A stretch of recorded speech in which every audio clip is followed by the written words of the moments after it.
Sir, ಇವತ್ತು ಲೋಕಸಭೆಯಲ್ಲಿ ಬಹುಚರ್ಚಿತ ವಿವಾದಾತ್ಮಕ ಅಂತ ಕರೀತಾ ಇರುವ ವಕ್ಫ್ ಬಿಲ್ ಮಂಡನೆ ಆಗ್ತಾ ಇದೆ. ವಿರೋಧ ಪಕ್ಷಗಳು ವ್ಯಾಪಕವಾಗಿ ವಿರೋಧ ವ್ಯಕ್ತಪಡಿಸ್ತಿದ್ದಾವೆ. ಅದರ ನಡುವೆಯೂ ಕೂಡ ಈಗ ಬಿಲ್ ಮಂಡನೆಗೆ ಎಲ್ಲ ರೀತಿಯಾದಂಥ ತಯಾರಿಗಳಾಗ್ತಾ ಇದೆ.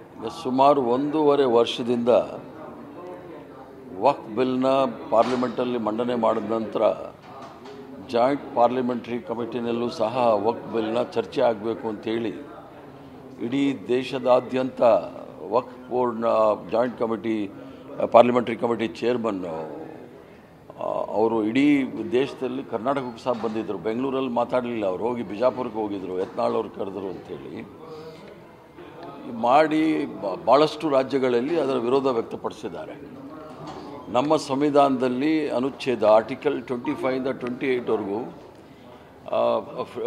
ಫ್ರೀಡಮ್ ಆಫ್ ರಿಲಿಜನ್, ಯಾರು ಬೇಕಾದರೂ ಯಾವ ಧರ್ಮವನ್ನು ಸಹ ಒಪ್ಕೊಂಡು ಆ ಪ್ರಾಕ್ಟೀಸು ಪ್ರೊಪಗೇಟ್ ಎಲ್ಲ ಮಾಡ್ಬೋದು ಅಂತೇಳಿ ಭಾಳ ಸ್ಪಷ್ಟವಾಗಿ ಹೇಳಿದ್ದಾರೆ.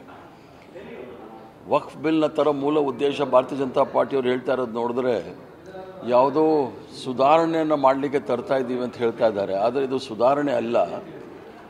ಫ್ರೀಡಮ್ ಆಫ್ ರಿಲಿಜನ್ ಏನಿದೆ, ಅದರ ಅವ್ರಿಗೆ ಸ್ವಾತಂತ್ರ್ಯ ಏನಿದೆ ಧರ್ಮವನ್ನು ಆಚರಣೆ ಮಾಡಲಿಕ್ಕೆ, ಅದಕ್ಕೆ ಧಕ್ಕೆ ತರ್ತಕ್ಕಂಥ ಕೆಲಸವನ್ನು ಮಾಡ್ತಾ ಇದ್ದಾರೆ. ಗೋಲ್ವರ್ಕರ್ ಅವರ ಏನು ಸಿದ್ಧಾಂತ ಇತ್ತು ಅದನ್ನು ಅನುಷ್ಠಾನಕ್ಕೆ ತರಲಿಕ್ಕೆ ಪರೋಕ್ಷವಾಗಿ ಪ್ರಯತ್ನ ಮಾಡ್ತಕ್ಕಂಥ ಭಾರತೀಯ ಜನತಾ ಪಾರ್ಟಿಯವರು ಅಲ್ಲಿ ಈ ಒಂದು ತಿದ್ದುಪಡಿನಲ್ಲಿ ಏನಿದೆ ಅಂತ ಹೇಳಿದರೆ ಮುಸ್ಲಿಮೇತರನ್ನು ಸಹ ವಕ್ಫ್ ಮಂಡಳಿಯಲ್ಲಿ ಸದಸ್ಯರಾಗಿ ಮಾಡ್ತಕ್ಕಂಥದ್ದನ್ನು ಒಂದು ತಗೊಂಡು ಬರ್ತಾ ಇದ್ದಾರೆ. ಅದು ಸಂವಿಧಾನದ 25ರಿಂದ 28 ಅದ್ರ ವಿರುದ್ಧವಾಗಿ ಹೋಗ್ತಾರೆ. ಇವರೇನಾದರೂ ವಕ್ಫಲ್ಲಿ ಬೇರೆ ಧರ್ಮದಿಂದ ಹಾಕೋದಿದ್ದರೆ ತಿರುಪತಿನಲ್ಲೂ ಸಹ ಬೇರೆ ಧರ್ಮದವ್ರು ಹಾಕ್ತಾರ ಅಂತ ಕೇಳಬೇಕಾಗುತ್ತೆ. ಇವ್ರ ಧರ್ಮದಲ್ಲಿ ಬೇರೆ ಯಾರೂ ಬೇಕಾಗಿಲ್ಲ, ಅದರಲ್ಲೂ ಸಹ ಇವ್ರ ಧರ್ಮದಲ್ಲಿ ಬರೀ ಮೇಲ್ಜಾತಿಯವ್ರು ಮಾತ್ರ ಇರಬೇಕು, ಬೇರೆಯವ್ರಿಗೆ ಅವಕಾಶ ಇಲ್ಲದೆ ಇರ್ತಕ್ಕಂಥ ತಾರತಮ್ಯ ಇರ್ತಕ್ಕಂಥ ಇವರ ಇದರಲ್ಲಿ ಧರ್ಮದಲ್ಲಿ ಅದನ್ನು ಸರಿ ಮಾಡಿಕೊಳ್ಳದೆ ಬೇರೆ ಧರ್ಮದವ್ರಿಗೆ ವಿನಾಕಾರಣ ಕೈ ಹಾಕಿ ದೇಶದಲ್ಲಿ ಗೊಂದಲ ಸೃಷ್ಟಿ ಮಾಡಲಿಕ್ಕೆ ಪ್ರಯತ್ನ ಮಾಡ್ತಾರೆ. ಸ್ವಾತಂತ್ರ್ಯ ಬಂದ ನಂತರ ಎಲ್ಲ ಸ್ವಾತಂತ್ರ್ಯ ಪೂರ್ವದಲ್ಲೂ ಸಹ ಸ್ವಾತಂತ್ರ್ಯ ಬಂದ ನಂತರ ಸಹ ಮೊದಲು ಧರ್ಮಪ್ರಭುತ್ವ, ರಾಜಪ್ರಭುತ್ವ, ಈಗ ಪ್ರಜಾಪ್ರಭುತ್ವದಲ್ಲೂ ಸಹ ಹಂತವಾಗಿ ಹಲವಾರು ಸಂಸ್ಥೆಗಳು ಈ ದೇವಸ್ಥಾನ, ಮಸೀದಿ, ಚರ್ಚ್ಗಳನ್ನ ನೋಡ್ಕೊಂಡು ಬಂದಿರತಕ್ಕಂಥದ್ದು ನೋಡಿದ್ದೀವಿ.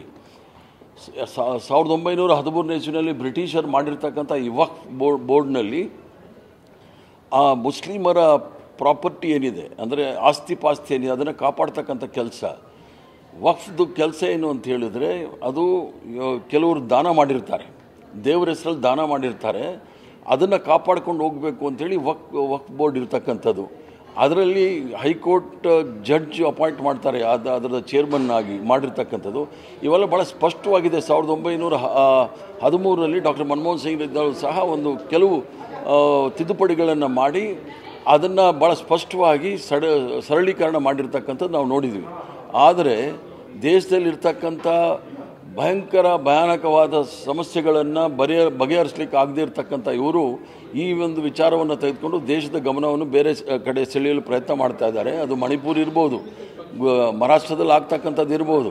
ಯಾವುದು ನೋಡಿದ್ರೂ ಸಹ ಇವರು ಬರೀ ಧರ್ಮ ಮತ್ತು ಜಾತಿ, ಹಿಂದೂ ಮುಸ್ಲಿಂ ಅಂತ ಮಾಡ್ತಾ ಇರೋದು ನೋಡಿದಾಗ ಜನಗಳ ನೈಜ ಸಮಸ್ಯೆಗಳಿಂದ ದೂರ ಸರಿಲಿಕ್ಕೆ ಪ್ರಯತ್ನ ಮಾಡ್ತಕ್ಕಂಥದ್ದು ಖಂಡನೀಯ ಅಂತ ನಾನು ಹೇಳ್ತೇನೆ.